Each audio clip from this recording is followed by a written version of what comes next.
Assalamualaikum warahmatullahi wabarakatuh. Baiklah anak-anak, hari ini kita akan belajar mengenai enzim. Nah, sebelum kita masuk ke materi enzim, saya mau tanya, kira-kira apa yang menyebabkan ukuran tubuh orang yang jarang dan sering beraktivitas fisik itu berbeda? Nah, perbedaan itu disebabkan oleh yang namanya metabolisme. Jadi, metabolisme itu adalah serangkaian peristiwa reaksi-reaksi kimia yang berlangsung dalam sel makhluk hidup yang dapat diubah menjadi energi untuk kelangsungan hidup. Nah, kita masuk, apa sih itu enzim? Jadi, enzim itu adalah suatu senyawa kimia atau protein khusus yang berperan sebagai katalisator yang dapat mempercepat suatu reaksi kimia dengan cara menurunkan energi aktivitas. Nah, pada materi enzim itu disebutkan sebagai katalisator atau katalis. Jadi apakah yang dimaksud dengan katalis? Nah, katalis itu adalah suatu zat yang mempercepat laju reaksi kimia pada suhu tertentu, tetapi tidak mengalami perubahan atau pengurangan jumlah. Contohnya itu seperti pada saat kita membuat teh. Ketika dihidangkan teh dengan air panas, dengan teh dengan air yang dingin, yang manakah lebih cepat pelarutannya? Apakah teh yang panas atau teh yang dingin? Nah, otomatis yang lebih cepat pelarutannya itu adalah teh yang memiliki suhu panas. Seperti itu contoh dari enzim. Kita lanjut ke komponen enzim. Jadi ada dua komponen enzim. Yang pertama itu enzim sederhana. Kemudian yang kedua adalah enzim kompleks atau holoenzim.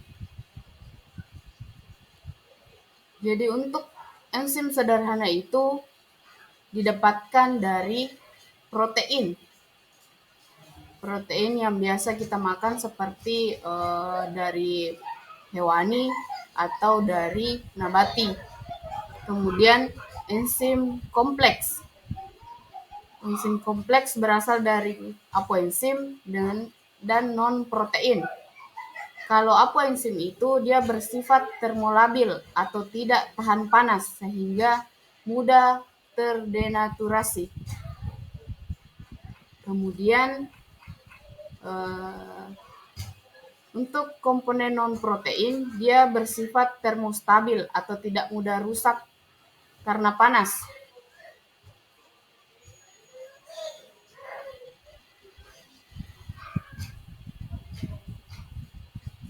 Oke, kita lanjut. Jadi untuk contoh enzim itu ketika kita menyimpan hati ayam di kulkas, atau ketika kita masak daging sapi. Ketika daging sapi dipanaskan atau direbus dengan suhu yang panas, itu akan semakin lembek. Dan ada juga yang dapat mempengaruhi atau mempercepat lembeknya daging itu. Kita pakai daun pepaya. Nah, itulah sifat enzim. Dia dapat mempercepat lembeknya suatu daging. Kita lanjut ke karakteristik enzim. Pertama, yaitu enzim mempercepat reaksi kimia. Kemudian, enzim dibutuhkan dalam jumlah sedikit. Yang ketiga yaitu enzim dipengaruhi oleh suhu. Jadi setiap enzim itu dipengaruhi oleh suhu optimum yaitu sekitar 40 sampai 45 derajat. Enzim tidak aktif pada suhu rendah. Namun ketika dia berada pada suhu rendah, optimum akan meningkatkan laju reaksi.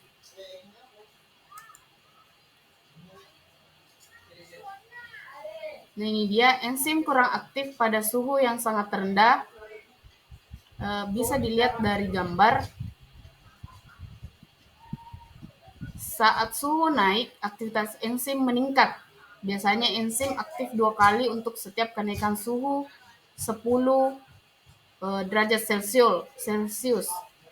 Kemudian suhu optimum tercapai. Jadi di atas ini adalah suhu optimum.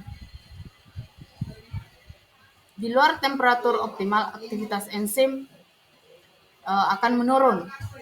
Nah, kemudian pada titik ini, enzim telah kehilangan kemampuannya untuk mengkatalisasi reaksi. Kita lanjut. Kemudian masih di karakteristik enzim. Di enzim itu ada istilah hipotesis gembok dengan anak kunci. Jadi ada substrat, ada situs aktif. Jadi yang warna hijau ini itu sebagai substrat. Nah, yang warna abu-abu ini itu adalah situs aktif. Nah, bisa dilihat dari gambar. Ini adalah hipotesis gembok dan anak kunci. Nah, ketika enzim sudah berbentuk, produk yang dihasilkan dari enzim tadi itu akan keluar atau akan meninggalkan situs aktif enzim. Lanjut, masih di karakteristik enzim. Enzim itu dipengaruhi oleh pH. Nah, enzim dipengaruhi oleh pH keasaman tempat enzim bekerja. Beberapa enzim baik dalam larutan asam, pepsin di lambung, dan ada juga baik dalam larutan basa, enzim untuk usus. Kemudian, enzim mengkatalisasi reaksi reversibel atau dia dapat bekerja secara bolak-balik. Nah, baiklah, untuk materi enzim cukup sampai di sini. Saya akhiri. Assalamualaikum warahmatullahi wabarakatuh.